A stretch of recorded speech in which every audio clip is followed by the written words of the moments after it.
Hola, ¿qué tal amigos? Bienvenidos a Divulgantes, el lugar de encuentro entre las ciencias y las humanidades. Hoy vamos a hablar de la educación en ciencias.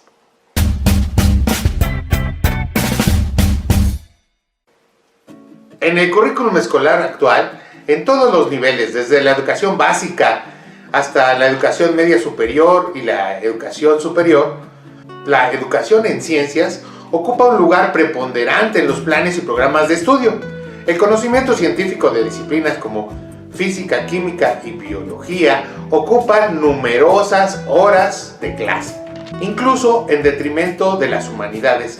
Y sin embargo, los resultados no son siempre los esperados, y los ciudadanos, a pesar de su formación escolar, carecen de una cultura científica. Se supondría que aquellos estudiantes que no optan profesionalmente por carreras científicas tendrían los elementos suficientes para entender el debate público de la ciencia. Y sin embargo, esto no sucede, o sucede con poca frecuencia. Además, la educación en ciencia debería permitir, de manera personal, buscar y analizar cuando lo requiera conocimiento científico en temas no necesariamente estudiados previamente. Otra vez, el problema esto no sucede o no sucede como se esperaría. Hay dos grandes finalidades asignados a la educación científica o a la educación en ciencias. Uno, la formación de futuros científicos, físicos, químicos, biólogos, ingenieros, médicos, etc. Dos, la formación de ciudadanos científicamente formados.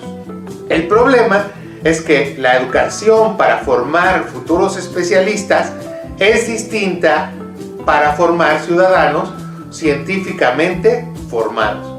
No se pueden asignar ambas metas al mismo tipo de educación en ciencias. En los planes de estudio de los años 60 y 70 se optó por una educación científica destinada a formar especialistas para la formación de un conjunto, de un grupo con un enfoque profesional. Pero ese enfoque tiene que pagar un alto precio social. Esta fórmula actúa como un filtro, es selectiva. Muchos estudiantes en ese recorrido se olvidan de seguir una carrera científica, pero además se olvidan de las ciencias, incluso las detestan. Las materias de ciencias les hacen sentir que esas disciplinas no son para ellos, porque o no se les hacen interesantes o son demasiado difíciles.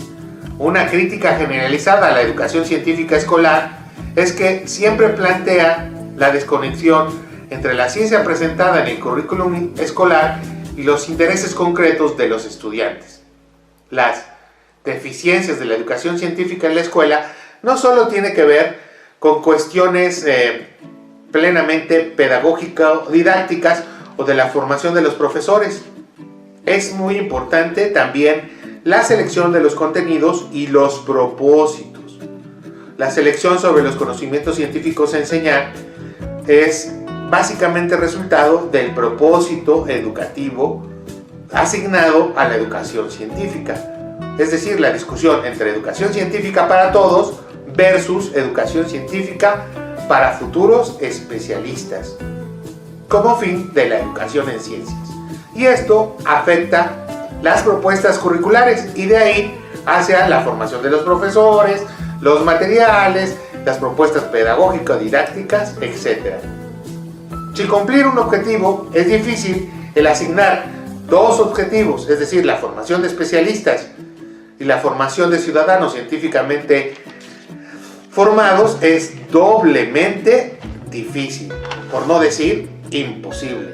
Por las razones expuestas, la orientación o fines afecta el currículum, los planes y programas de estudio, la formación docente y las propuestas pedagógico-didácticas. Además, la ciencia en la escuela no es el conocimiento científico de la comunidad científica. Thomas Kuhn, en su libro La estructura de las revoluciones científicas, en su introducción llamada Un papel para la historia, nos dice que la formación de los futuros científicos se da de una manera diferente a la que se hacen los descubrimientos científicos. Se presentan con una coherencia que no tuvieron en el momento de su investigación. Esta educación científica omite los debates, las discusiones, los callejones sin salida dentro de la formación de determinado concepto científico. En la educación básica, en la educación media y en la media básica, en la ciencia escolar, la reelaboración de los conocimientos científicos es aún mayor. La ciencia escolar es resultado de un proceso de reelaboración conocido como transposición didáctica. Pues bien, esa reelaboración, la reelaboración del conocimiento científico y su selección, empieza por la influencia de los fines asignados a ese tipo de conocimiento. En el caso que estamos comentando, sería el conocimiento científico para especialistas o de educación para los ciudadanos. La construcción del saber científico no es una simplificación. Se tiene que escoger la ruta o el camino pedagógico didáctico para presentar diferentes conceptos, hacer una secuencia, etc. La selección de lo que se supone esencial e importante de cada disciplina depende no solo del conocimiento científico en sí, sino también de la edad de los propios escolares, de su madurez y sus habilidades cognitivas, la propuesta didáctica y los objetivos o fines propuestos por el sistema escolar.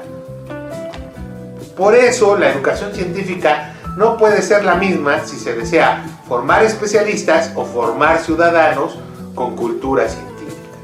Formar ciudadanos con cultura científica significa que esos ciudadanos, aunque no se dediquen profesionalmente o escojan carreras científicas, pueden entender los códigos principales del conocimiento científico y buscar conocimiento no escolar si es de su interés. Bueno, eso fue todo por el video de hoy. No te olvides de suscribirte al canal y darle un like si te gustó el video. Hasta luego, amigos.